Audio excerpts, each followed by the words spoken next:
Hello there, Drew Hanish of Whiskey Lore, and time for another whiskey tasting. And today I am going to Speyside, to a distillery that is in Speyside, but like Macallan, they say Highland on their bottles.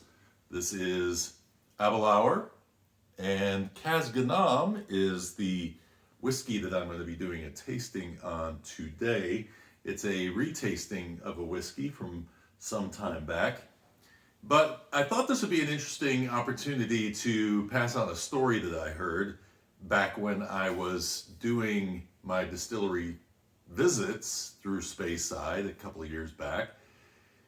There was a distillery, and I don't remember whether it was Macallan. I think it was Macallan actually, that when I was there during the tour, they mentioned about fires at distilleries and mentioned that Aberlour had a fire at their distillery back in 1898, and that miraculously the only thing that burned down was the revenue office, and that all the tax records got burned up, and that it was kind of suspicious that that would be the only building that would get burned down.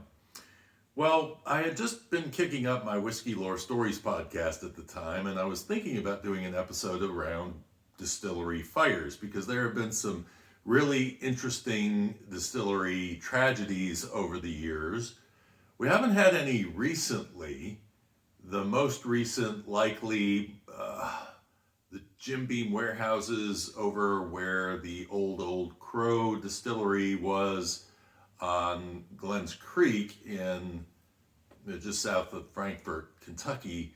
Those went up not too many years ago, and they got those under control. They've learned a lot, actually, about how to contain these fires. If you get a fire, it's whiskey fire, it's very hard to put a whiskey fire out with water because whiskey has water in it. So you're kind of just spreading this around. A lot of this was learned in 1997 when Heaven Hill had their massive fire, a fire that was devastating, and actually somebody said it was like a seventh of the world's whiskey disappeared on that day. And it was so hot, they said, that the fire, basically the heat from the fire, was causing the helicopters that were flying around to have to keep their distance because the heat was too much for them to get too close.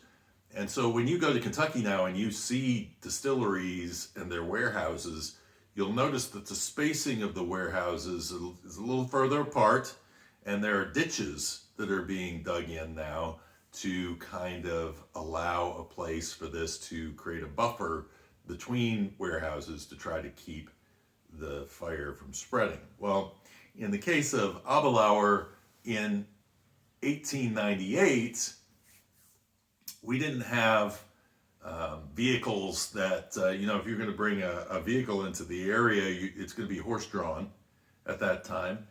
And a lot of the putting out of fires in those days was grabbing buckets of water, and luckily distilleries are usually located near, especially in Scotland, near a burn, which is a little stream. And so the burn that ran by the Aberlour distillery was definitely utilized during that. Now the story goes, because I reached out to the distillery and I said, do you have any information on this fire? Because if I'm going to do a podcast episode around it, I would love to be able to have some of the facts rather than this speculation that's coming over from a competitive distillery. And so they did. They sent me a whole big write-up on it, and it was from the newspaper. And so what basically happened, and this happens a lot in distillery fires down through the ages, you would think that the most flammable room in the distillery would be the still house, where you have all this high temperature alcohol and you got an open flame. Back in that day, nowadays it's more done through steam and electric and maybe coal driven, but basically what you're getting at this point is the heat to it and not so much of an open flame. But you would think back then, open flame, okay, that's probably where this fire started.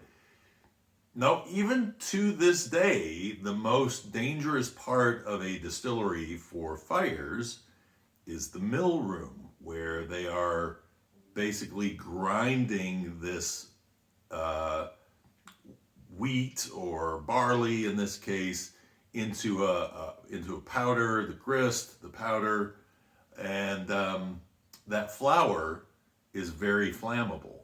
And so on this particular day in January 1898, apparently somebody was sleeping nearby in the mill house, and they heard the crackling of timber.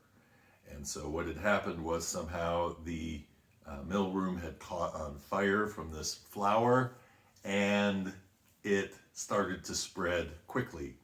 And it spread, I mean, they were on it right away. This is the thing, is that the church bells started to ring, the alarm went off, all the townspeople came over to see what was going on. And I've stayed in Aberlour before, and it's not a hard walk to get there. It's just a couple of minutes away.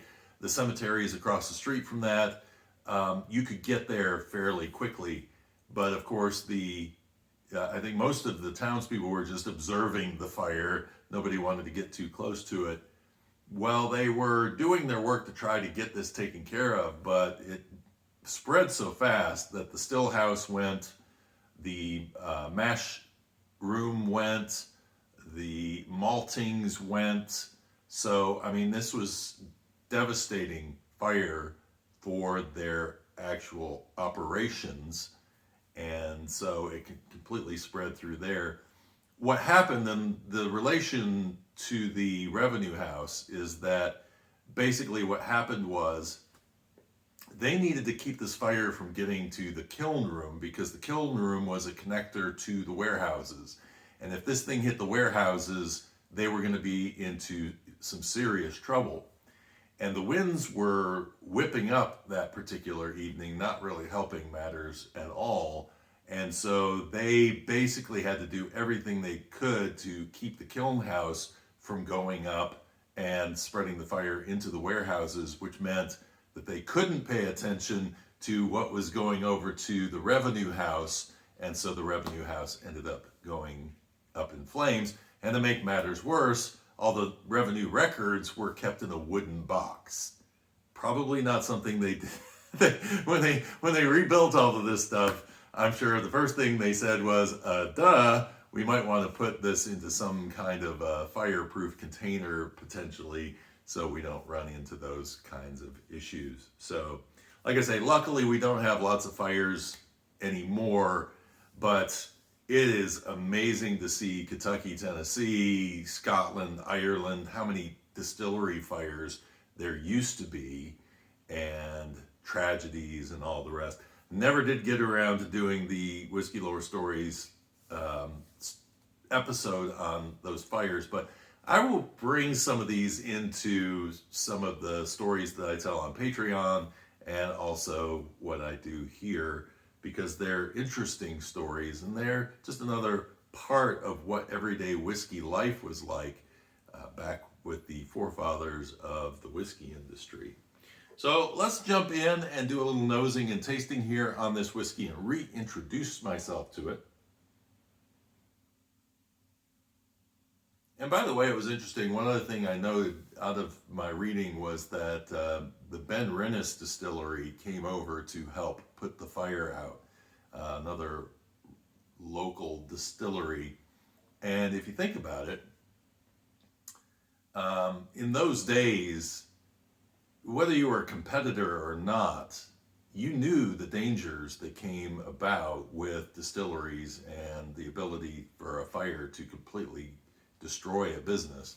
And so it was really interesting to see that they came along and helped. It was about a 6,000 pound bill for what they lost, and of course they came back. So there you go. So here it is, Aberlour, established in 1879. So it was a fairly new distillery when it went up in flames. And so now this is batch number 0001. So I don't know what batch you may have about. I held off on buying this for a while. I don't know, I had Aberlour 12, and I wasn't a really big fan of it at first, and then I let it oxidize, and about 6 months later I went back and retasted it and said, wow, I really like this. It had changed enough in the bottle that I really enjoyed it. So this is aged in Oloroso sherry barrels, and then it's also aged in 2 different types of American oak barrels. On the nose, this is definitely showing that Oloroso sherry out front. It has some leathery notes to it, and then it comes with the dark fruits. You get your raisins, what are the sultanas they call them, kind of grapes basically. You're pulling a lot of those notes in, but interesting mix with the leather note, and then maybe a little bit of a nuttiness to this. Cheers.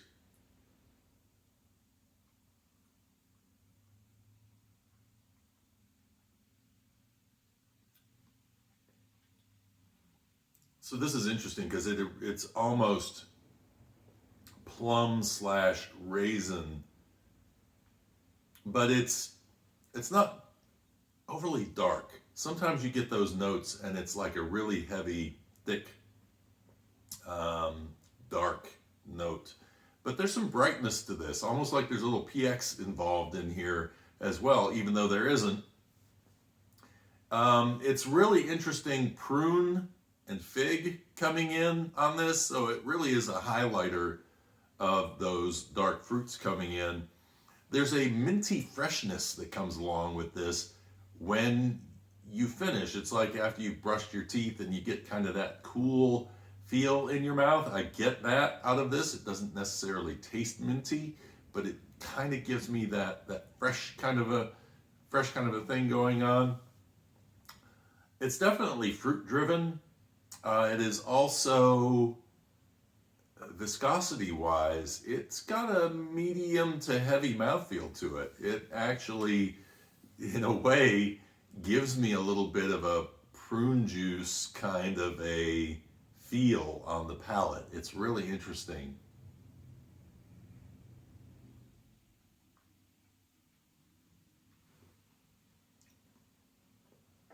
Yeah, it's definitely, and a little char coming in there as well.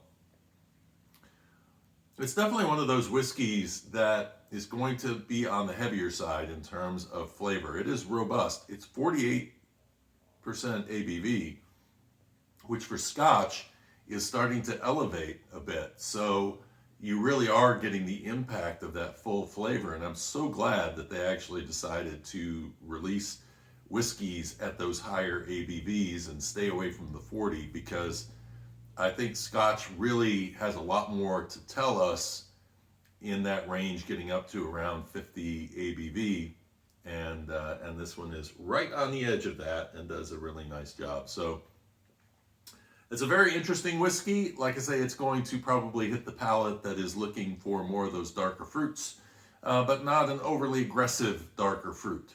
And because there's a wine kind of a element to this that is a little bit brighter, and I think will take you away from getting too heavily bogged down in the darker notes. And what's interesting is that leather note is on the nose, but I don't necessarily get it so much on the palate.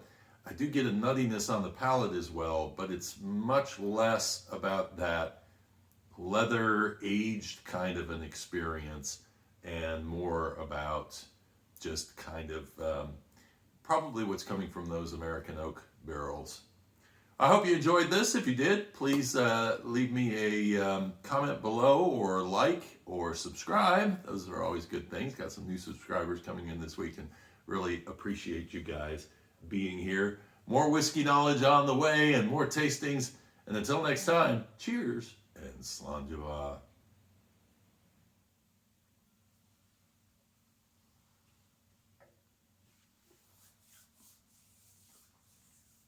very fruity. Interesting, I tasted it before I had lunch, and I'm tasting it after I had lunch.